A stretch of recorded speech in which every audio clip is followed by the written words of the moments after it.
திருமாலை காக்கும் கடவுள் என்று கூறுவர். காத்து விட்டால் போதுமா? மக்கள் படும் துயர் நீக்க வேண்டாமா? அப்படியானால் அதனை செய்வது யார்? அவன்தான் மாலவனின் மருகனான வேலவன்.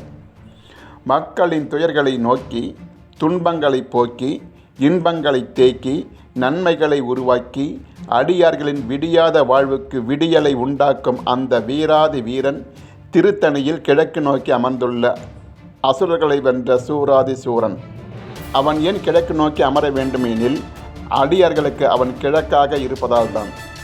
கிழக்காக இருந்தால்தான் மக்களின் வாழ்வில் விடியல் ஏற்படும். இல்லையேல் கிழக்கு நீங்கி இருட்டு ஓங்கி அது மக்களுக்கு பெரும் வழக்காக மாறிவிடும். அவை அனைத்தையும் தீர்க்கும் ஆற்றல் முருகனுக்கே உண்டு.